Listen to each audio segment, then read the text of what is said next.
বলো বলো বলো সবে, ভারত আবার জগৎ সভায় শ্রেষ্ঠ আসন লবে। এই যে বাণী, এই বাণীটা আমরা কতটুকু বিশ্বাস করি? আমরা কি সত্যি সত্যি মানি যে ভারত আবার জগৎ সভায় শ্রেষ্ঠ আসন লবে? আমরা শুধু মনে করি যে যা করার তিনিই করবেন। অবশ্যই তিনিই করবেন, কিন্তু মনে রাখতে হবে ভগবান কুরুক্ষেত্রের ময়দানে দাঁড়িয়ে অর্জুনকে বলেছিলেন, অর্জুন তুমি যুদ্ধ করো। তা ভগবান আপনার চিন্তা, চৈতন্য, বিবেক, মনুষ্যত্ব সমস্ত কিছুই দিয়েছে। ধরুন একটা জায়গা দিয়ে আপনি 4 চাকা করে যাচ্ছেন, সেখানে আপনার সুন্দর ফুটফুটে বাচ্চা রয়েছে, আপনার স্ত্রী রয়েছে, আপনার মা রয়েছে, আপনি রয়েছেন, 4 জন মিলে যাচ্ছেন। মাঝপথে যখন শত্রুরা আপনাকে আক্রমণ করবে, কিরকম ভাবে আক্রমণ জানেন? হয়তো আপনি যাচ্ছেন, ফাঁকা মাঠ নয়, একটা বাজারের মধ্যে আপনাকে আক্রমণ করতে পারে। কিভাবে? আপনি গাড়িতে হয়তো আমাদের যে মহামন্ত্র আছে, হরে কৃষ্ণ কৃষ্ণ কৃষ্ণ হরে হরে, হরে রাম রাম রাম হরে হরে, এই মহামন্ত্র বা আপনি ভজন চালাতে চালাতে সেই গাড়ি চড়ে যাচ্ছেন। হঠাৎ করে কিছু লোক আপনার গাড়িকে আক্রমণ করলো, তখন আপনার কি দশা হবে আপনি ভেবে দেখেছেন? যে গাড়িতে বসে আপনার ফুটফুটে 5 বছরের শিশু, আপনার মা, আপনার স্ত্রী, তখন আপনার কি দশা হতে পারে, আপনার কি পরিণতি হতে পারে একবার ভেবে দেখেছেন? তখন বিবেচনা করতে হবে আমার অপরাধটা কি। তখন বিবেচনা করতে হবে যে আমার অপরাধটা কি। যখন গাড়ি খুলে হাত জোর করে বললেন, দাদা আপনারা কেন আক্রমণ করেছেন, কি হয়েছে আমাকে ভেঙে বলুন, তখন তারা বলবে এই ভজন বন্ধ করুন, এই ভজন চললে আপনাদের পরিণতি খারাপ হবে।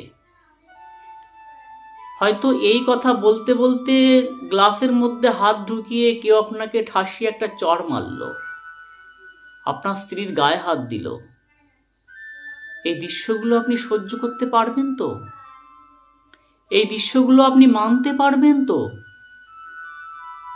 তাহলে ভারত জগৎ সভায় কি করে শ্রেষ্ঠ আসন পেল? বন্ধু, বুঝতে হবে, ভাবতে হবে। আজকে কিন্তু সেই পরিণতি এই দেশে, এই বাংলাতে হতে চলেছে। সেই দিন যদি দেখার অপেক্ষা করেন, তাহলে আর বলো বলো সবে, ভারত আবার জগৎ সভায় শ্রেষ্ঠ আসন লবে, সেই জায়গা পৌঁছানোর আগেই ভারতবর্ষের অধঃপতন হবে, নিম্নগামী হবে। বিবেকানন্দ এক জায়গায় বলেছিলেন, যদি কোনোদিন এই ভারতবর্ষ থেকে আধ্যাত্মিকতার মৃত্যু হয়, সেদিন সমগ্র বিশ্বর বুক থেকে আধ্যাত্মিকতার মৃত্যু হবে। কেননা এই আধ্যাত্মিকতার খনি তো ভারতবর্ষে, এই আধ্যাত্মিকতার জন্মই তো ভারতবর্ষ। আমরা গর্ব করি আমাদের মঠ মন্দির, আমাদের শিক্ষা প্রতিষ্ঠান, আমাদের দেবালয়। একবার বিবেচনা করে দেখেছেন এইগুলো রক্ষা করার দায়িত্ব কাদের?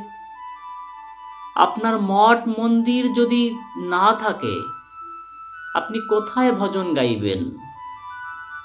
আপনি যদি না থাকেন, তাহলে আপনার অস্তিত্ব কোথায় থাকবে? তাহলে ভারত কি করে আবার জগৎ সভায় শ্রেষ্ঠ আসন লবে? কথাগুলো শুনে হয়তো অনেকেরই খারাপ লাগতে পারে, কিন্তু এটাই বাস্তব, এটা একদম সত্য কথা। কয়েকদিন আগে দীঘা থেকে ফিরছিলেন একটা পরিবার। সেই পরিবারের সঙ্গে তার স্ত্রী, তার সন্তান, তার মা ছিল। সেই পরিবারটা গাড়িতে ভজন গাইতে গাইতে আসছিলেন। এর মধ্যে শান্তির দল, শান্তির ছেলেরা, তারা তাদের মিছিল করতে করতে আসছিলেন রাস্তা দিয়ে। হট করে গাড়িতে ভজন শোনার সঙ্গে সঙ্গে গাড়িটাকে ঠেকালেন। ঠেকিয়ে তারা বিভিন্ন হুমকি দিলেন, সেই পরিবারটার উপর আক্রমণ করলেন, তাদেরকে মারলেন। তা এই পরিণতি, এই দশা যদি আপনার সঙ্গে হয়, এই ভারতবর্ষের পুণ্যভূমিতে থেকে আপনি কৃষ্ণনাম গাইতে পারবেন না, আপনি ভজন শুনতে পারবেন না, এটাই কি আপনার অপরাধ? তৈরি হন বন্ধু, আগামী দিন আসছে, তা না হলে কিন্তু ওই বাণী সত্য হবে না। ওই বাণী যদি সত্য হতে হয়, প্রত্যেকেই তৈরি হতে হবে আগামী দিন। জয় গুরুদেব।